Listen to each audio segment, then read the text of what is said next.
자, 오늘 말씀의 제목은 예언된 메시아와 교회 탄생 누가복음 8번째 시간입니다. 제목은 광야에서 외치는 자의 소리가 있어입니다. 광야에서 외치는 자의 소리가 있어. 자, 2절 하반절이죠. 2절 하반절. 하나님의 말씀이 빈들에서 사갈의 아들 요한에게 임한지라. 자, 이것은 선지자의 임명식이죠. 누구의 아들 누구에게 하나님의 말씀이 임했다. 이거는 선지자가 하나님의 말씀을 받을 때 또 임명식이 있을 때 주로 누구의 아들 누구에게 하나님의 말씀이 임했다. 이런 식의 문장이 나옵니다. 자, 그러니까 세례 요한을 선지자처럼 보고 있는 거죠. 자, 요한이 어떻게 했냐? 요한이, 자, 여기 보니까 2절에는 빈들 나오잖아요. 요한이 빈들, 광야.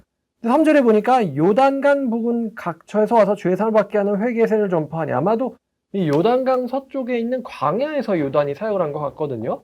자, 그래서 뭘 전파했냐면은, 잘 보니까 죄사함을 받게 하는 회개, 죄사함을 받게 하는 회개의 세례를 전파했다고 합니다. 죄사함을 받게 하는 회개의 세례를 전파했다. 자, 여러분, 회개라는 단어 혹시 헬라어로 알고 계세요? 좀 유명한 단어입니다. 메타노이아라는 단어죠.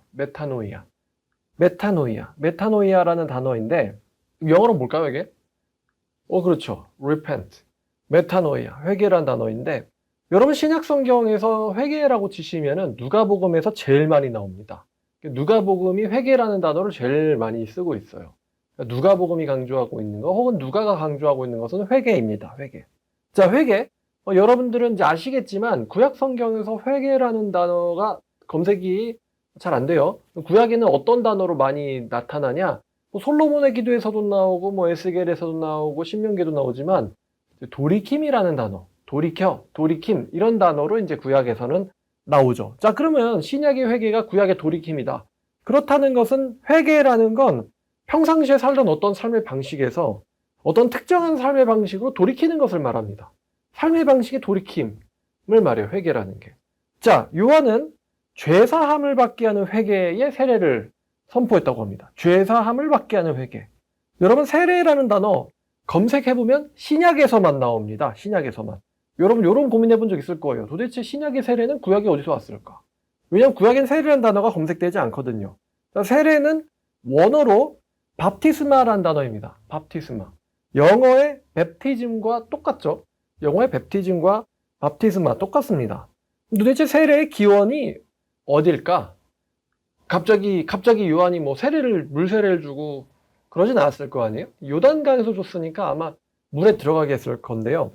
제2성전이니까 이제 느헤미야, 이제 에스라 느헤미야죠. 그때 이제 세워진 성전에서 제2성전 시대 중에 기원전 2세기쯤부터 기원 후 1세기까지 약 200~300년 정도 활동한 종교적인 사람들이 있었는데, 여러분 들어본 적 있나요? 에세네파라는 사람들이 있습니다. 에세네파. 이 에세네파 사람들이 세례의식을 행했는데요. 에세네파 사람들, 이렇게 활동을 했던 사람들인데, 이 에세네파 사람들의 특징이 뭐냐면, 이 사람들은 현실 세계에서의 삶을 거부하고 무리를 지어서 속세로부터 떠난 수도사 삶을 살았어요. 에세네파 사람들이. 이 에세네파 사람들이 있었고, 이 사람들이 이제 고전에는 언급이 되는데, 이들의 정말 존재했나? 여기서 물음표를 찍다가 이 에세네파 사람들의 존재를 고고학적인 증거로 확인되는 사건이 있었는데, 여러분 쿰란 동굴에서 신의 사본 발견된 거 아시죠? 그 쿰란 공동체가 바로 에세네파 사람들 중 일부예요. 쿰란 공동체가 굴에서. 자, 그런데 요단강 근처에 있는데, 이 사람들이, 에세네파 사람들이 종교적인 의식으로 시슴을 많이 거행했습니다. 종교적인 의식으로서 시슴을 많이 했는데, 그러니까 이제 그 당시 사람들한테 이 세례라는 개념이 완전히 낯선 개념은 아니에요. 갑자기 물세례 주고, 이게 낯선 개념이 아니고, 에세네파 사람들도 세례 같은 것을 행했습니다. 그러니까 세례 요한의 세례가 에세네파의 시슴과는 완전히 무관하지는 않아요. 하지만 그렇다고 해서 세례 요한이 에세네파 사람이라는 건 아닙니다. 분명히 이 둘은, 에세네파와 세례 요한은 다릅니다. 자, 그러면 도대체 세례 요한은 에세네파 사람들을 단순히 베낀 걸까? 아니에요. 구약 성경 이제 레위기를 보면은 이 부정한 자가 닿은 물건은 물로 씻었죠. 출애굽기 보면 또 제사장이 물로 씻거든요. 성례를 집례하기 전에 물로 씻습니다. 저도 거기서 기원한 건 아니지만 강단에 올라오기 전에 씻고 옵니다. 무조건. 샤워를 하고 오죠. 이거는 이제 제가 정결하고 싶어서가 아니고, 제가 이제 못 참겠어서예요. 자, 출애굽기에서도 성례를 집행하기 전에 제사장들은 수족을 씻었고요. 물두멍하시죠. 그리고 유대인들도요. 레위기에 보면은 부정한 자가 닿았던 것들은 물로 씻으라는 말씀이 있었어요. 뭐 예를 들어서 사정한 자 혹은 유출한 자 이런 사람들이 닿았던 것들은 이제 물로 씻으라. 이 씻으라는 개념에서 이제 이 세례 의식이 왔죠. 근데 이 에세네파 사람들은 이 씻다라는 것을 자주 했거든요. 자주 종교적 이심에 씻다를 자주 했는데 요한은 한 번만 했습니다. 요한의 세례는 한 번만 했었어요. 그래서 이제 영적인 의미가 달랐습니다. 레위기나 부정한 자의 씻으라는 개념이 사실은 이제 어디로 또 연결되냐면 여러분 이사야를 봐야 될 것 같아요. 이사야 1장 16절입니다. 이사야 1장 16절. 자, 여기 너희는 스스로 씻으며 너 스스로 깨끗하게 하며 내 목전에서 너희 악한 행실을 버리며 행악을 그쳐라 라는 말이 이사야에 나오죠. 스스로 씻으라. 그 다음에 또 예레미야 4장 14절. 예레미야 4장 14절 볼게요. 예루살렘아 네 마음의 악을 씻어버리라. 그리하면 구원 얻으리라. 네 악한 생각이 네 속에서 얼마나 오래 머물겠느냐. 여기서도 내 악한 생각을 씻어버려라. 자, 그 다음에 에스겔 36장. 자, 에스겔 36장 25절. 자, 여기 이제 이거 하나님께서 너희에게 맑은 물을 뿌려서 너희를 정결하게 하되 너희 모든 더러운 것에서와 우상 숭배에서 너희를 정결하게 할 것이며 레위기에서 부정한 것들 혹은 부정한 자들을 씻으라, 씻어내라, 그리하면 정해지리라 라는 개념에서 이제 죄사함을 얻기 위한 씻음이란 개념이 연결이 돼요. 물에 의한 정결함, 씻음, 죄로부터 씻겨짐. 세례 요한은 이 말씀에서 죄사함을 위한 회개의 세례를 가져온 거예요. 죄사함을 위한 회개의 세례. 요한은 죄사함을 위한 회개라는 말씀을 가르침으로써 하나님께서 요한에게 주신 말씀, 하나님의 말씀이 요한에게 임했다고 했죠. 이 죄사함을 위한 회개가 기독교의 회개가 전파되는데 밑바탕이 됩니다. 기독교의 회개가 전파되는데 밑바탕이 된다. 자, 근데 사도행전 19장 4절을 보면 예수님의 제자들은요, 요한의 세례와 예수님의 세례를 구분을 했습니다. 자, 19장 4절을 보니까 바울이 이르되 요한이 회개의 세례를 베풀며 백성에게 말하되 내 뒤에 오시는 이를 믿으라 하였으니 이는 곧 예수라거늘 그들이 듣고 주 예수의 이름으로 세례를 받으니. 자, 3절에 보니까 너희가 무슨 세례를 받았느냐? 그들이 이르되 우리는 요한의 세례니라. 근데 그들이 바울의 말을 듣고 주 예수의 이름으로 세례를 받았다. 그러니까 요한의 세례와 예수의 세례를 예수님의 제자들은 구분을 했어요. 자, 그럼 예수님의 이름으로, 예수께서 말씀하셨죠. 내 이름으로 세례를 베풀라.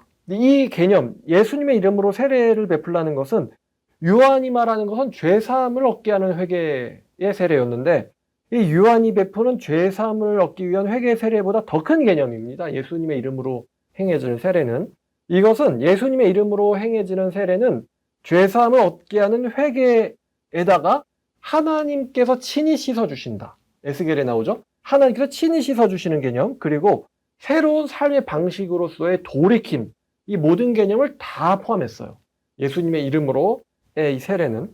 자, 그러면 여러분 회개라는 게 뭐라고요? 회개와 세례는 같이 가는 개념인데 회개가 뭐였냐? 바로 기존의 삶에서 돌이켜서 새로운 삶의 방식으로 돌이키는 것인데 이것을 우리가 공적으로 고백하는 의식이 바로 세례입니다. 나 혼자 결단했어. 이게 중요하죠. 근데 그 결단이 또 약해지지 않기 위해서 내가 돌이켰다라는 걸 남들에게 알리기 위해서 세례라는 의식을 공적으로 행하는 것이죠. 그러니까 세례에는 무조건 뭐가 들어가냐면 돌이킴이 들어가 있다는 거예요. 돌이킴. 그러니까 에세네파도 설명드렸어요. 수도사적인 삶을 살았던 사람들이라고.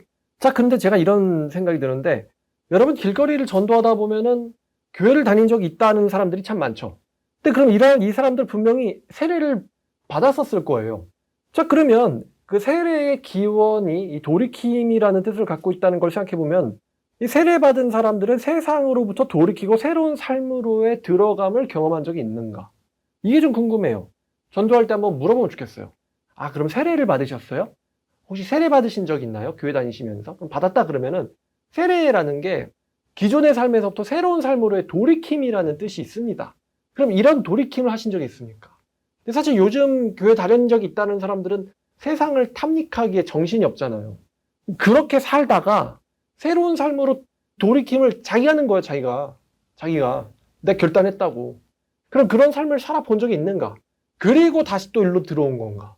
이게 좀 궁금한 거예요. 제 생각에 교회 다닌 적 있다는 사람들은 예전의 삶에서 새로운 삶으로 돌이킴을 경험한 적이 없고 그게 뭔지도 잘 모를 거라는 생각이 들어요. 그래서 전도할 때 이걸 한번 물어보면 재밌겠다. 그냥 물 뿌린 게 아니란 말입니다. 돌이킴이 있고 이게 교회에서 회중 가운데서 인정이 되었고 그 사람이 그걸 고백하는 걸 세례의식으로 하거든요. 자, 그래서 에세네파 사람들이 수도사적 삶을 강조했다고 했어요. 근데 이 사람들이 1세기 때 사라진 이유는 이 사람들은 반로마 제국적인 성향을 보였습니다. 그래서 이제 로마가 쳐들어왔을 때 완전히 없어지고 말았죠. 이 사람들이 수도사적 삶을 강조했는데 이제 이 사람들의 삶에서 뭐가 나오냐면 이제 중세 수도사가 나오는 거죠. 중세 수도사. 근데 이제 좀 생각해 보니까 여러분 제가 수도사인지 모르겠지만 수도사적인 삶은 살고 있는 것 같거든요. 요한이 빈들에서 사는 거나 사무엘이 성전에서 사는 거나 제가 교회에서 사는 거나 똑같지 않나 싶은 생각이 듭니다.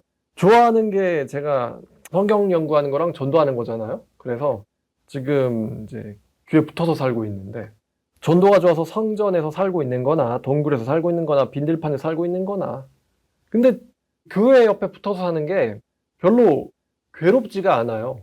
재미있게도 말입니다. 진짜 옛날 생각이 좀 나네요. 하나님만 위해서 살라 그러면은 굉장히 괴롭고 진짜 그런 삶을 살아야 되나? 살아야 되긴 하겠지. 근데 지금은 아니야. 지금은 아니고 나중에 이제 한 늙어서 한 6, 70 되면 그때 가서 살지 뭐. 지금은 아니야. 그때까지는 내가 하고 싶은 대로 이런 느낌이었는데 근데 지금 이제 제 삶을 보면은 이런 적이 있어요. 제가 이제 임대아파트를 여기저기 넣다가 판교 백현동에 임대아파트가 당첨이 됐습니다. 판교 백현동. 좀만 걸어가면 판교 현대백화점 혹은 판교역이 있거든요. 근데 들어가려고 하는데 그냥 안 들어갔어요. 왜 안 들어갔냐면은 제가 전도가 좋아서 교회 옆에 붙어 살고 있단 말입니다. 근데 교회로부터 떨어져가지고 판교에 살라고? 그러니까 이제 싫은 거예요, 가기가. 그래서 이게 정말 전도를 너무 좋아하니까 교회에 붙어 있는 걸 너무 좋아하니까 여러분 직장에서 일하는 게 좋아서 직장 옆에 붙어서 살고 있는 사람 그런 삶을 생각해 보세요, 여러분들. 아마 대부분은 토할걸요? 그렇지 않아요? 직장 옆에 붙어서 산다? 공부가 너무 좋아서 학원 옆에 붙어 산다라든가 학교 옆에 살고 있다. 학교 가는 게 너무 좋다. 말해놓고 웃기네. 그죠? 나는 등교하는 시간도 아깝다. 난 학교에서 살 거다. 뭐 이 정도인데요, 거의. 근데 아마 저는요, 롯데 시그니엘을 저한테 준다고 해도 저는 아마 안 갈 겁니다. 제 말이 맞는지 틀린지는 누가 저한테 한강뷰나 타워팰리스나 아니면은 그 롯데 시그니엘 압구정동 이번에 요즘에 연예인 들어가는 몇백억짜리 오피스텔을 짓는다고 하는데 저한테 1년 한 번 임대해 준다고 해보세요. 아마 안 갈걸요, 제가? 안 가든가 아니면 거기를 교회로 해버리겠죠. 강단 갖다 놓고. 안 간다. 그래서 여러분들한테도 질문. 교회 살래? 타워팰리스 시그니엘 살래? 그러면은 교회 살래? 라고 대답이 나와야겠죠. 교회 살래. 어쨌든 수도사적 삶. 자, 누가복음 계속 보죠. 자, 누가복음 3장. 자, 4절과 5절, 6절까지 선지자 이사야의 책에 쓴 바 광야에서 외치는 자의 소리가 있어 이르되 너희는 주의 길을 준비하라. 그의 오실 길을 곧게 하라. 모든 골짜기가 메워지고 모든 산과 작은 산이 낮아지고 굽은 것이 곧아지고 험한 길이 평탄해질 것이요 모든 육체가 하나님의 구원하심을 보리라 함과 같으니라. 자, 이 말씀이 어디 인용이냐면 이사야 40장 3절부터 5절까지 인용한 건데요. 자, 우리가 손으로 이사야와 누가복음을 같이 보도록 하겠습니다. 자, 40장 3절부터 5절까지. 자, 외치는 자의 소리여 이르되 너희는 광야에서 여호와의 길을 예비하라. 사막에서 우리 하나님의 대로를 평탄하게 하라. 골짜기마다 도두어지며 산마다 언덕마다 낮아지며 고르지 아니한 곳이 평탄하게 되어 험한 곳이 평지가 될 것이요 여호와의 영광이 나타나고 모든 육체가 그것을 함께 보리라. 이는 여호와의 입이 말씀하셨느니라. 자, 이건데 이사야 40장은 이사야 이제 하반부가 종말론적인 내용이 있고 구원에 대한 내용을 다루고 있잖아요. 이 말씀을 이끄는 게 이제 이 40장이라고 할 수 있겠는데, 자, 그러면 여기서 이제 이사야가 말하고 있는 이 구원이라는 게 원래 이게 역사적인 문맥을 같이 정황을 살펴보면은 얘네들이 포로가 된 곳에서 돌아오게 된다라는 것을 예언을 하고 있거든요. 근데 만약에 그 느부갓네살에 의해서 잡혀간 사람들이 돌아오게 된다는 것만을 말하고 있는 것이 말씀의 성취라면 지금 이스라엘 백성들은 왜 여전히 로마 제국의 노예로 살고 있는 걸까? 그러니까 이 이사야 예언이 정말로 이미 성취가 된 것일까? 하나님의 구원이 바벨론 제국으로부터의 돌아옴만을 지금 말하고 있는 걸까? 여기서 말하는 이 돌아옴이 구원이 결코 물리적인 돌아옴만을 말하는 것은 아닐 것이다 라는 것이죠. 자, 그럼 도대체 하나님의 구원이 뭘까? 우리가 지금 죄사함을 얻게 하는 회개, 돌이킴이라는 개념이 있다고 했는데 돌아옴에는 뭐가 선행이 되냐면 여러분 돌아옴에는 뭐가 선행되냐면 돌이킴이 선행됩니다. 돌아오면은 돌이킴이 선행됩니다.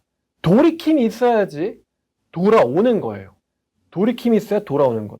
그들이 돌이키면 하나님께서 용서하실 것이고 그리하면 그들은 돌아오게 될 것이다. 이게 사실 예언서들이 하고 있는 이야기예요. 그들이 돌이키면 하나님께서 용서하실 것이고 그리하면 그들은 돌아오게 될 것이다. 자, 그러면 여러분 우리가 한번 잘 보죠. 자, 이사야 40장 3절을 보면 이사야 40장 3절을 보면 여기 3절 중반에 여호와의 길을 예비하라 라는 말이 있잖아요. 여호와의 길을 예비하라. 근데 자, 누가복음 같이 보자고 했어요. 누가복음 3장 4절. 자, 누가복음 3장 4절입니다. 자, 같이 보자고 했어요. 자, 여호와의 길인데 자, 여기 4절에 보니까 누구의 길로 바뀌었습니까? 주의 길로 바뀌었죠. 여호와의 길이 주의 길로 바뀌었습니다. 자, 그리고 다시 이사야로 가서 여호와의 영광 보이죠? 그럼 여호와의 영광이 누가복음 3장 6절에 뭘로 바뀌었나요? 하나님의 구원하심으로 바뀌었어요. 여호와의 영광이 하나님의 구원하심으로 바뀌었습니다. 자, 그럼 이거를 누가가 바꾼 거예요. 왜 누가는 이사야 말씀에 여호와의 길을 주의 길로 바꾸었으며 여기서 여기서 주가 누구를 가리키냐면 예수님을 가리킵니다. 왜 여호와의 길이 예수의 길, 주의 길로 바뀌었으며 여호와의 영광이 하나님의 구원으로 바뀌었는가? 왜 영광이 구원으로 바뀌었는가? 자, 우리가 보통 하나님의 영광이라는 단어를 종종 쓰는데 우리가 이제 복음서를 보면은 이 하나님께 영광을 돌린다라는 사람들이 먼저 선행을 해서 겪게 되는 사건이 있습니다. 뭐냐면 바로 구원이죠. 하나님께 영광 돌리다라는 것은 구원을 받은 사람들에게서 나타나는 행동이에요. 그래서 하나님의 영광이란 추상적인 개념이 조금 더 구체화된 단어가 바로 구원입니다. 구원. 그래서 모든 사람들이 여호와의 영광을 볼 것이다 라는 것이 하나님의 구원하심을 볼 것이다 라는 단어로서 이 추상적인 개념이 좀 더 선명해지죠. 자, 그러면 이 구원이 누구로부터 오는가? 누구를 통하여 오는가? 이 구원은 예수님을 통해서 오기 때문에 여호와의 길을 예비하라가 주의 길로 예비하라로 바뀌었죠. 예수를 통해서 나타날 하나님의 구원을 보게 될 것이다. 이 말을 지금 하고 있는 거예요, 누가는. 예수님을 통해서 나타날 하나님의 구원을 모든 육체들은 보게 될 것이다. 그것을 준비하는 자가 바로 세례 요한이라는 것입니다.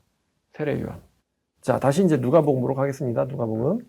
자, 누가복음 3장 7절입니다. 3장 7절. 요한이 세례받으러 나오는 무리에게 이르되 독사의 자식들아 누가 너에게 일러 장차올 진노를 피하라 하더냐. 자, 7절. 여러분이 덤불 속에서 굴을 파고 숨어 있으면서 사람이 지나갈 때 갑자기 나타나서 해치는 게 바로 이 독사입니다. 독사. 근데 독사들이 무서워하는 게 뭔지 아세요? 짐승들이 대부분 이걸 무서워하죠. 독사들이 굴에 숨어 있다가도 덤불이나 이런 데 이게 나버리면은 혼비백산을 해서 도망을 갑니다. 그렇죠. 바로 불입니다. 불이 나면은 구멍에서 나와가지고 도망을 가요, 독사들이. 자, 불 나면 독사들은 굴에서 도망 나옵니다. 자, 요한은요, 불과 같은 하나님의 진노의 심판을 알고 있었어요, 요한은. 자, 그러니까 요한의 말은 이겁니다. 불과 같은 하나님의 진노로부터 누가 너에게 도망가라고 알려주더냐, 이거예요. 자기에게 오는 무리들을 보면서 하나님의 불과 같은 진노로부터 도망가라고 누가 너에게 알려주더냐. 자, 그러면 요한의 질문, 누가 너희에게 하나님의 진노로부터 도망가라고 알려줬습니까? 누굽니까? 저도 알고 싶습니다. 요한이 정말 이것을 몰라서 묻는 걸까요? 누가 저에게 오라고 여러분들에게 알려주던가요? 이걸 물어본 게 아닐 겁니다. 요한의 뒤에 나오는 응답을 보면은 요한은 이제 무슨 얘기를 하고 싶은 거냐? 자, 요한이 죄 사함을 얻게 하는 회개 세례를 전파한다는 소문이 나자 무리들이 세례를 받으러 왔습니다. 근데 그러면 그 무리들이 진정한 의미로서 진정한 회개가 무엇인지, 진정한 회개의 세례가 무엇인지 알고 받으러 온 걸까요? 아니면은 받으면 좋은 종교 의식이라고 생각해서 온 걸까요? 저도 그랬었는데요. 세례 받으면 좋아. 2번 받으면 더 좋아. 뭔지 모르겠지만 많이 받으면 좋은 게 바로 세례다. 그렇게 사람들이 생각을 했었을 거예요. 근데 지금 요한이 말하고 있는 세례는 죄 사함으로부터 구원을 얻게 하는 세례거든요. 회개의 세례거든요. 그럼 죄 사함으로부터 구원을 얻게 하는 회개의 개념을 무리들은 분명히 잘 몰랐을 겁니다. 그러니까 요한은요, 사실 깨달으라고 말하는 거예요. 깨달아라. 너희가 왜 세례를 받으려고 하는지 깨달아라. 생각해봐라 라고 하는 겁니다. 자, 그 다음 8절입니다. 그러므로 회개에 합당한 열매를 맺어라. 이게 이제 명령법이거든요. 열매를 맺어라. 우리나라 번역에서는 이 명령법이 드러나질 않아요. 명령법이 드러나질 않은데 영어엔 드러나죠. Bear fruit in keeping with repentance. 명령법이죠, 이게. 그러니까 열매를 맺어라 이거예요. 열매를 맺어라. 회개에 합당한 열매를 맺어라. 여러분, 회개했다면 회개에 합당한 행동을 해라. 혹은 해야만 한다. 이게 요한의 말입니다. 회개를 했다면 회개에 합당한 행동을 해야만 한다. 혹은 해라. 회개에는 합당한 행동이 뒤따라와야 한다는 겁니다. 합당한 행동이 뒤따라와야 한다. 우리들은 보통은 이제 이 회개에 합당한 행동을 이야기하면은 야, 저거는 율법주의다. 이렇게 생각을 하는 어리석은 사람들이 있거든요. 근데 아까 회개가 어디서부터 내가 이전에 살던 삶의 방식으로부터 뭐라 그랬어요? 돌이킨다는 거였어요. 돌이킨다. 그래서 이걸 실제로 종교적으로 집단으로 모여서 한 수도사적인 사람들이 있었단 말이에요. 수도사적인. 근데 요한은 에세네파 사람은 아니라고 했어요. 요한은. 돌이킴이 있는가? 삶으로부터의 돌이킴이 있는가? 요한은 이걸 지금 따지고 있는 거예요. 너희가 회개했어? 그럼 그에 합당한 행동이 뭔지를 보여내야 해. 바울은 이렇게 표현하죠. 난 너에게 가서 말이 아니라 너희의 능력을 시험해 보겠다. 회개했어? 그럼 뭔가 보여봐. 야고보도 이 얘기를 하잖아요. 행함이 없는 네 믿음을 보여봐. 나는 행함으로 내 믿음을 보이겠어. 행함이 없는 믿음은 죽은 믿음인 걸 알고자 하느냐. 야고보는 또 이렇게 표현을 합니다. 요한계시록은 듣고 또 지키는 자가 복이 있다고 했어요. 믿어? 그럼 지키고 있어? 보여봐 이거예요. 그때는 뭐 극명하죠. 극명해요. 로마 제국으로부터 내가 믿음이 있는가 분명히 드러납니다. 어떤 사람들은 배교하고 어떤 사람들은 죽습니다. 믿음을 지키고 죽어요. 여기에 예수님의 믿음과 인내를 지키는 자들이 여기에 있다 보이는 거예요. 그런 게. 자, 그러니까 회개했다 그러면 행동을 보여야만 해. bear fruit, 열매를 맺어. 이게 세례 요한의 말입니다. 자, 그 다음 8절의 하반절을 보면은 아브라함이 우리 조상이라고 말하지 마라. 내가 너에게 이르노니 하나님이 이 돌들로도 아브라함의 자손이 되게 하시리라. 자, 유대인들은요, 아브라함의 혈통이죠. 아브라함의 혈통. 근데 유대인들은요, 유대인이면 복을 받는다라는 생각을 했었어요. 오늘날도 그런데요. 부모님이 기독교인이다? 그러면 나는 기독교인의 자식이므로 천국에 간다라는 아니한 생각을 하고 있는 사람들이 특히 이제 애들 중에 대단히 많습니다. 부모님이 기독교인이다? 그러면 아들도 딸도 기독교인이고 천국에 간다라는 생각을 요즘 젊은 애들이 해요. 교회 다녀요? 그럼 전 안 다녀요. 그럼 누가 다녀? 우리 부모님이요. 걔네들 지옥 갈 거라고 생각 안 하죠. 근데 여러분 한번 곰곰이 생각해봐요. 여러분 예언서도 그렇지만요. 구약 성경 전체가 말입니다. 심판의 메시지를 선고를 하는데 이 심판의 메시지를 선고하는, 그러니까 심판의 메시지가 선고당하는 대상이 누구예요? 이방인입니까? 유대인입니까? 우리가 예언서 여태까지 계속 했었잖아요. 이사야, 예레미야, 에스겔. 물론 그 성경들 중에 이방에 대한 심판 선언이 꽤 있습니다. 근데요, 이방에 대한 심판 선언과는 비교가 안 될 정도로 압도적으로 심판이 선고된 대상이 바로 이스라엘입니다. 이스라엘이여 들으라. 이스라엘이여 들으라. 내가 아마 자식을 낳는데 내 자식이 나를 거역한다. 등등 뭐 소도 주인을 알고 나귀도 주인의 그를 알건만 이스라엘은 알지 못하고. 이 심판이 선고된 대상이 이스라엘이에요. 예레미야 예루살렘에서 이스라엘 백성들한테 심판을 선언했어. 이사야 이스라엘 백성들에게 심판을 선언했어. 에스겔 잡혀간 이스라엘 백성들한테 심판을 선언했어요. 하나님이 예루살렘 무너뜨릴 거라고. 거의 모든 소선지서들도 대부분 다 이스라엘의 심판 선언을 합니다. 하다못해 창세기에 롯도 그래요. 천사들이 누구한테 갔는데요? 소돔 사람들한테 가지 않았어요. 롯한테 갔죠. 근데 롯과 그 롯뿐만 아니라 이제 그 사위들이 그거를 농담처럼 여겼다 그랬어요. 롯은 알겠는데 사위들이 농담처럼 여겼다. 하나님의 말씀을 농담처럼 여겼다.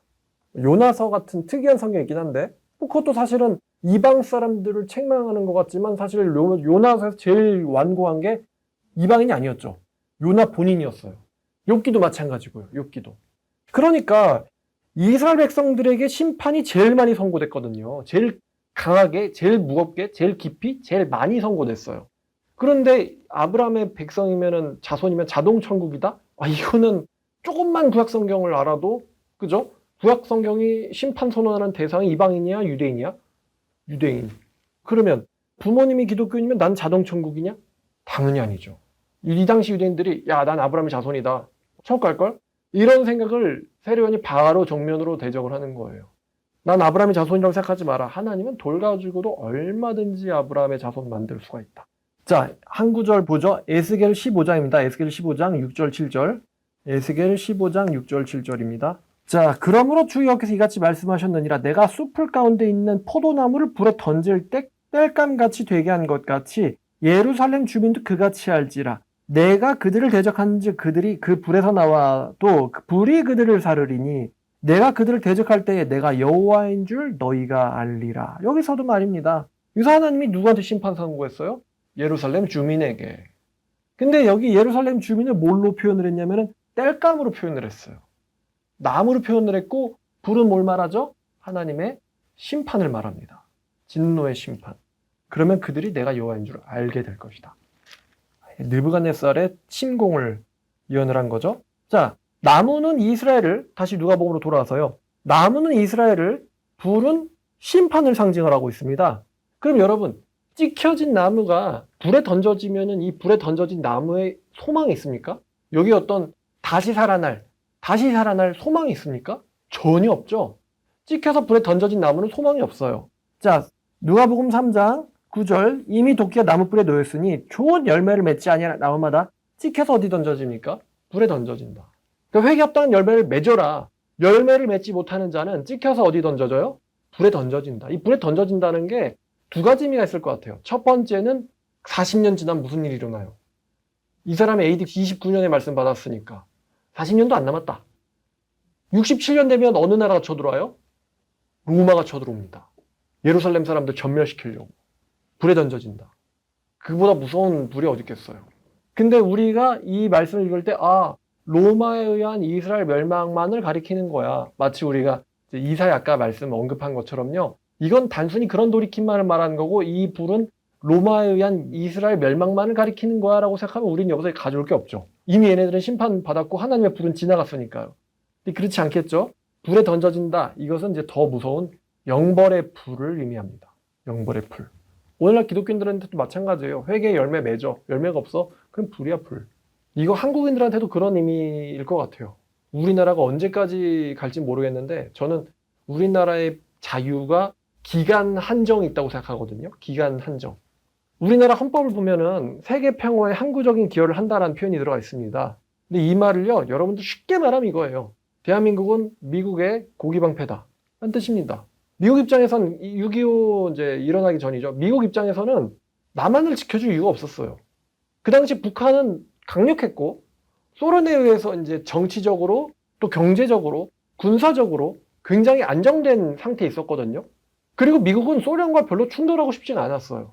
소련과 직접적으로 대치되는 나라를 만들고 싶지 않았습니다. 미국은. 그러면 식민지 상태에서 나왔어. 근데 내가 너희들을 왜 지켜줘야 돼? 라고 미국은 생각했어요.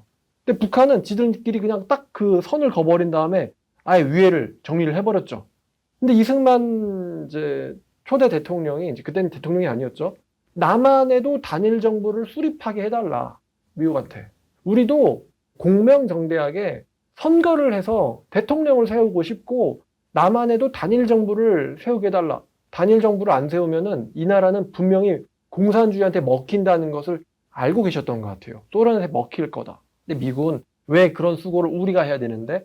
왜냐면 미국은요, 일본이라고 하는 방패가 이미 있었어요. 일본을 먹고 있었기 때문에. 왜 또 만들어야 돼? 그럴 필요가 없는 걸? 이제 그분이 계속 미국을 설득을 해가지고 결국에는 선거를 하죠. 그 초대 대통령이 됩니다. 그러면 이제 이승만 대통령 입장에서는 왜 남한이 있어야 되는지에 대해서 미국한테 설득을 할 필요가 있거든요. 그게 이제 헌법에 그 조항을 집어넣은 거예요. 세계 평화에 기여한다. 이 얘기는 남한을 세워놓으면 분명히 이 나라가 언젠간 당신네들을 지켜줄 겁니다. 언젠간 당신네들을 지켜줄 겁니다. 그렇기 때문에 이제 남한이 경제적으로 또 법적으로 군사적으로 강력한 힘을 가져야 될 필요성을 이제 설득을 한 거예요. 한마디로 왜 남한 사람들이 강해졌고 자유를 갖게 됐느냐? 미국을 지키기 위해서다. 이게 이승만 대통령이 미국을 설득한 이유예요. 근거예요. 이 나라 세게 해주면 언젠간 너네들을 지켜줄 거다. 근데 이게 헌법에도 여전히 적혀있단 말입니다. 여러분들의 헌법 서문 보시면 여전히 있어요. 그 이야기가. 우리나라가 세워지는 거랑 도대체 세계 평화랑 뭔 상관이지? 이렇게 생각을 할 수 있는데 그런 어떤 조건을 내놓지 못하면은 미국으로부터 단일 정부를 허락받을 수가 없었다는 걸 알고 있기 때문에 그러면 우리가 지금 자유를 갖고 있잖아요. 자유를 갖고 있어요. 외출하고 여행을 가고 친구를 만나고 맛있는 거 사 먹고 갖고 싶은 거 갖고 이 자유가 사실은 어떤 목적에서 나온 덤이에요. 덤. 요즘 젊은이들은 이런 걸 모르겠지만 그러면 이제 제가 이런 생각을 한 거예요. 만약에 이승만 씨가 우리나라에다가 이런 것을 위해서 이 거지 같은 나라에다가 보장을 받았다면은 이게 언젠가는 끝나지 않을까라는 생각이 들어요. 우리나라의 자유는 기간 한정이겠구나. 근데 우리가 그럼 이 자유에 대해서 와 감사하다. 이게 공짜로 주어진 게 아니라 누군가의 희생으로 주어진 선물이구나라는 걸 생각하고 감사할 줄 알면은 다행인데 근데 문제는 그것을 어디서부터 왔는지를 모르고 만용하고 네가 뭔데 하면서 그거를 가지고 다른 사람들에게 행패를 부리고 그러면은 그것을 그 목적을 달성시키기 위해서 빼앗을 수 있지 않을까? 내가 너에게 이거를 관리하라고 했던 권한을 줬고 그 권한에서 파생돼서 어떤 즐거움을 누리고 있는데 그 즐거움을 만약에 우리가 목적으로서 나는 내 맘대로 욕심부리며 살 거야 그러면은 그 권한 자체를 뺏어버릴 수가 있단 말이에요. 하나님께서 청지기가 불의한 청지기 그럼 너 권한 뺏어버려 그러잖아요. 포도원 관리하라고 딱 임명했는데 이 사람들이 종들을 학대해. 내 포도원에 내가 세금 얻으려고 보낸 사람들을 학대하고 죽여. 그러면 당연히 그 포도원 주인이 포도원 지기들을 내쫓을 수 있잖아요. 마찬가지. 자 그러면 우리나라도 이 회개에 합당한 열매를 맺지 않으면은 불에 던져질 거다라는 의미가 이게 영원 지옥불만 의미하는 게 아니라 무슨 불도 의미할 수 있겠어요? 물리적인 심판을 얼마든지 의미할 수 있겠다라는 생각이 들어요. 있겠다. 근데 그날은 무시무시하죠. 세례 요한은 이것을 얘기하고 40년 뒤에 그런 일이 일어났는데 우리나라 과연 지금으로부터 40년 뒤에도 여전히 평화로울까는 좀 의문입니다. 그래서 이 국군의 날, 국방력, 또 북한, 또 중국, 미국, 그다음 여러분들 이 관계가요 결코 무관하진 않다라는 생각을 하시면 좋을 것 같아요. 나라를 지키기 위해서 나는 회개에 합당한 열매를 맺어야겠다. 왜냐하면 자유를 주시는 분은 하나님이시니까. 자유를 허락하시는 분은 하나님이시니까. 이런 개념을 갖고 있으면 좋을 것 같아요. 자, 그러니까 사람들이 물어봐요. 자, 다시 돌아와서 무리가 물어서 이릅니다. 그러면 우리가 뭘 해야 됩니까? 돌이킴이라고 하는 거에 대해서 구체적인 지침을 주세요죠. 자, 그러니까 세례 요한이 이렇게 말합니다. 대답하이르되 옷이 두 벌 있는 자는 옷 없는 자에게 나눠줄 것이요. 먹을 것이 있는 자도 그렇게 할 것이니라. 여기서 옷이라고 번역이 됐는데요. 저기 영어로 보니까 투닉스라고 돼 있죠. 투닉. 근데 이 옷에 해당하는 원어를 보면 이게 사실 속옷을 가리켜요. 속옷. 자, 이게 어떤 단어냐면은 겉옷 바로 안에 입는 가운 같은 옷. 아마 여자분들은 이걸 뭐라고 해야 돼? 나시라고 생각하면 될 것 같거든요. 나시나 아니면 맨살 바로 위에 입는 속옷을 가리키는데요. 속옷이 두 벌 있는 자는 없는 자에게 나눠줘라. 속옷이 두 벌 있는 자는 그러니까 옷이 없으면 돌아다닐 수가 없잖아요.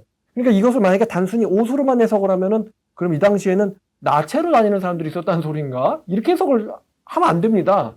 겉옷은 있죠. 근데 우리가 이제 나는 속옷이 두 벌 있어요. 근데 어떤 사람이 겉옷을 입는데 어떤 기회에 이 사람이 속옷이 없다는 걸 알게 된 거예요. 겉옷은 입고 있는데 사실 속옷이 없어. 그러니까 바바리맨 같은 거죠. 근데 변태라서 그런 게 아니라 돈이 없어서. 옷이 굉장히 고가였기 때문에 유대인들은요 옷을 겉옷과 속옷으로 구분을 했어요. 가리키는 단어가 다릅니다. 이 단어가 가리키는 것은 겉옷이 아닙니다. 속옷이죠. 나눠주라는 거예요. 가난해서 속옷을 갖춰 입지 못한 사람들이 있걸랑 그 사람들에게 네 두 벌 있는 속옷을 한 벌 나눠줘라 이런 뜻입니다. 그러니까 이제 먹을 것도 그와 같이 알아 같은 내용이죠. 요약하면은 가난한 자들을 너희들이 발견하걸랑 그들을 도우라 이런 뜻입니다. 가난한 자들을 발견하걸랑 그들을 도우라. 근데 요거 좀 조심히 해야 돼요. 요즘에는 가난한 자들이 아니라 게으른 자들이 많습니다. 게으른 자들을 도우라는 말씀은 아니기 때문에 조심히 이거를 적용해야 됩니다. 자, 무리들에겐 그렇게 이야기했고요. 자, 12절엔 세리들이 왔어요. 세리들도 세례받고자 이르되 선생이여 우리는 무엇을 하리이까? 우리에겐 지침 주세요. 죄사함을 이루게 하는 그 회개를 받고 싶습니다. 우리는 무엇을 해야 됩니까? 자, 이 당시에 이제 어떻게 세금을 걷었냐면 로마 통치자들은요, 이 식민지들에게 세금을 걷었잖아요. 근데 세금을 어떻게 걷었냐면은 얼마를 거둘지를 미리 정해줍니다. 그럼 그 로마 통치자들은 유대의 이제 유력자들을 세금을 징수할 권한을 줘요. 그러면 그 세금 권한, 권리를 받은 유대인들은요, 부유하다고 했잖아요. 걷어질 만한 세금을 미리 줍니다. 로마에다가. 미리 주고, 그럼 이 사람들이 준 세금을 자기 돈을 줬으니까 손해가 안 나려고 걷어들여야 되잖아요. 걷어들이기 위해서 유대인을 임명합니다. 그 유대인이 세리장이에요. 그리고 세리장들은 걷어들이는 일을 다른 유대인들 고용을 해서 맡깁니다. 그 사람들이 세리들이에요. 그러니까 이미 바칠 건 줬고 거기서 더 걷어야지 이제 자기들한테 이윤이 남는 거거든요. 이윤이 남아요. 이런 구조를 갖고 있었는데, 그러니까 이제 이 세리와 세리장과 유대인들은 손해가 나지 않게 하려고 부과된 세금보다 더 많이 걷어야만 했어요. 더 많이 걷어야만 했다. 오늘날에는 나라에서 이만큼을 그냥 걷어들이고 그중 일부를 떼가지고 이제 공무원들한테 주잖아요. 이 당시엔 거꾸로 얼마를 미리 낸 다음에 이 공무원들이 더 걷어들였다는 거예요. 이런 구조였어요. 자, 그래서 이 사람들은 세금 징수권을 이용해가지고 폭리를 취할 가능성을 얼마든지 갖고 있었습니다. 폭리를 취할 가능성을 얼마든지 있었다. 그래서 유대인들은요, 세리들을요, 뭐처럼 생각했냐면 도둑처럼 생각했어요. 얼마나 싫어했는지 세리들은 회당 출입이 금지됐을 정도였습니다. 그래서 바리새인들이 예수님이 세리랑 같이 있는 걸 보고 비난을 한 거예요. 저 메시아라는 자가 도둑이랑 같이 있다. 저놈도 도둑과 한패구나. 이렇게 여긴 겁니다. 자, 그럼 회당 출입을 금지해? 얼마나 사람을 싫어하면 교회 출입을 금지시킬까? 이 정도의 칙을 받다는 거예요. 자, 그러면 이 세례 요한이 세리들에게 말한 것은 13절 부과된 것 외에는 거두지 마라. 그래서 이제 그래서 이런 말을 하고 있는 거구나. 그러니까 세례 요한은 이렇게 말하고 있는 거예요. 너희들의 권한을 이용해서 폭리를 취하지 말라는 것입니다. 폭리를 취하지 마라. 너희들의 직위를 이용해서 세금을 부당하게 과세하지 마라. 14절 군인들도 왔습니다. 이 군인들은 아마 로마 군인들은 아닙니다. 유대인 군인들이에요. 유대인 중에서도 용병이라고 불리죠. 돈을 받고 고용된 군인들이 있었어요. 뭐 헤롯 아그리빠의 군대라든가 아니면은 경찰 역할하는 군인도 있을 수 있고, 아니면 세리들이 유대인들이 싫어한다 그랬잖아요. 세리들도 군인들을 고용을 했어요. 유대인 군인들입니다. 그러니까 이 사람들이 돈에 의해서 고용된 용병들인데 급료가 많을 리가 없죠. 그러니까 이 사람들이 이 군인들이 자기들의 권한을 남용해가지고 남들을 고소를 해가지고 속여서 빼앗는 일이 발생을 했어요. 고소를 해서 속여 빼앗거나 아니면 강탈을 하거나 자신들의 권한을 이용해서. 그래서 쟤를 속여서 빼앗아 보든가 고소를 해보든가 아니면 쟤네들 것을 뺏어보자, 이런 생각들에 군인들이 넘어가기 쉬웠는데, 그래서 세례 요한이 군인들에게 말한 것이 너희들은 남들 것을 강탈하지 말고 거짓으로 고발하지 말고 이미 받는 급료를 가지고 만족해라, 이렇게 말합니다. 그러니까 주어진 것에 만족하는 삶을 살아라. 만족해라. 그러면 남들 거 욕심내지 않고 강탈하지 않고 고소하지 않겠지, 거짓으로. 요즘 거짓으로 고소해서 남들 거 빼앗는 일이 꽤 있죠. 특히 이제 자영업 중에 음식 하시는 분들이 거짓으로 이걸 많이 당해가지고 이제 좀 손해를 많이 보시잖아요. 자, 그래서 요한이 말한 이 구체적인 회개에 합당한 열매라는 건 이런 겁니다. 주어진 것에 만족하고 권한을 가지고 남의 것을 강탈하지 말라는 거였어요. 그래서 요한의 이 회개 메시지는 에세네파가 이야기하는 수도사적인 삶이랑 좀 달랐습니다. 에세네파 사람들은 현실에서 도망을 갔거든요. 요한은 그렇게 가르치지 않았어요.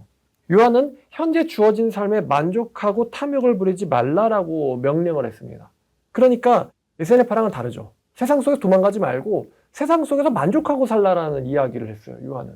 회개 열매를 그런 식으로 드러내라. 자, 결론입니다. 요즘 사람들이 자기의 이득을 위해서 남에게 피해를 끼치죠. 이거를 당연하게 생각하는 사람들이 점점 늘어나고 있어서 좀 국민으로서 걱정이 됩니다. 정말 이제 흔하게 보는 것은 쓰레기를 아무데나 버리는 거. 이런 것도 자기 이득을 위해서 남에게 피해 끼치는 행동이죠. 쓰레기통을 찾아야죠. 찾거나 분리를 시키거나. 그런데 내가 여기다 띡 올려놓고 가버리면 누군가가 피해를 본단 말이에요. 담배를 폈으면은 뭐 꽁초 케이스를 갖고 다니든가 쓰레기통에 버리든가 해야 되는데 탁 던져버리면 그거 누가 치웁니까? 그래가지고 뭐 강남 같은 데는 하수구 막혀가지고 안 그래도 저지대인데 맨날 침수되고. 그리고 이제 제가 정말 너무 싫어하는 거 뭐냐면 이 교차로 꼬리 물기. 너무 싫어합니다. 겨우 한 4-5대밖에 안 돼요, 문 녀석들은. 4-5대가 수백 대를 멈춰 놓고 있는 걸 보면은 막 화가 치밀죠. 그 다음 신호에 가면 자기가 첫 번째잖아. 첫 받다잖아요. 근데 그 다음 신호 3분 기다리기 싫다고 길 막아버리는 거예요. 이것도 자신의 이득을 위해서 남에게 피해를 끼치는 행동입니다. 그리고 이제 좀 더 크게 하면 이렇게 갈 수 있겠죠. 노조를 결성해요. 좋아요. 노조 결성은 권리죠. 근데 그거를 가지고 회사에 부담이 되거나 무리가 될 정도로 회사에 손해를 끼치는 거예요. 이거는 국가적인 문제까지도 갈 수 있거든요. 조직을 결성해가지고. 저는 뭐 길거리 막고 사람들이 시위하는 거 그것도 나라에서 보장한 권리입니다. 국민의 권리예요. 그래서 우리가 좀 불편하면 되지. 뭐가 있나 보다. 이렇게 이해할 수 있는데 그거를 가지고 오죽하면 국민들이 이제 이런 비난을 하잖아요. 쟤네들 귀족 노조라고. 생존을 위해서 부당한 처우를 요구하는 게 아니라, 처우 개선을 요구하는 게 아니라 이미 부유한 사람들이 더 부유해지려고 회사를 완전 짜고 비트는, 이러면 결국에는 회사는 이윤을 남기기 위해서 어딘가에서 원가 절감을 하고 품질 경쟁력이 약화되고, 그거는 그 피해는 국민들이 그대로 받게 되고요. 또 수출할 때도 문제가 생기죠. 한국산은 이렇대 라고 욕먹을 거 아닙니까? 그러니까 이런 일들을 이제 뭐 사람들이, 요즘 국민들이 많이 하는데, 자신의 권리를 남용을 해서 타인에게 행패를 부리는 일, 이런 일이 요즘 흔한데, 그러면 회심한 크리스찬들이 세례요한의 메시지를 어떻게 적용해야 되느냐? 현재 가진 것에 대해서 만족할 줄 아는 거. 현재 이제 내가 받고 있는 급료라든가 이제 월급이라든가 내가 갖고 있는 권한을 안에서, 그 안에서 만족하고, 요게 이제 중요한 것 같아요. 타인의 권리를 지켜주는 거. 전 이게 회심한 크리스찬들이 해야 될 일이라고 생각합니다. 타인의 권리를 지켜주는 거. 타인의 권리를 지켜주는 거. 이거는 예수님의 가르침이랑도 일맥상통해요. 네가 대접받고 싶은 걸 누구한테 먼저 해주라 그랬어요? 남에게 먼저 해줘라. 이게 예수님의 가르침이잖아요. 그러니까 타인의 권리를 지켜주는 거. 자신의 권리로 타인을 억압하고 있지 않는지 한번 살펴봐야 됩니다. 이게 세례요한의 가르침이거든요. 자, 그래서 타인의 권리를 지켜주는 거, 이것이 모두가 행복한 사회를 만드는 첫걸음인 것 같아요. 첫걸음. 자, 그리고 그 선두에 누가 있어야 됩니까? 크리스찬이 있어야 된다 라는 생각이 듭니다. 크리스찬이 있어야 된다. 현재 가진 것에 만족해라. 감사한 줄 알아라. 그리고 남들의 것을 빼앗지 마라. 너에게 주어진 그 권리, 권한, 권세를 가지고 남들의 권리를 빼앗기 위해서 휘두르지 마라. 이게 세례 요한이 세리들에게, 군인들에게 한 이야기입니다.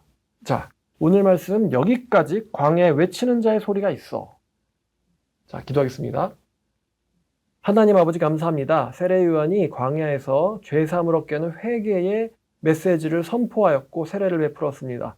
이 세례가 정말 세상에서의 세속적인 삶으로부터의 돌이킴을 가리키는 것이었는데, 정말 우리가 돌이킴을 했는가?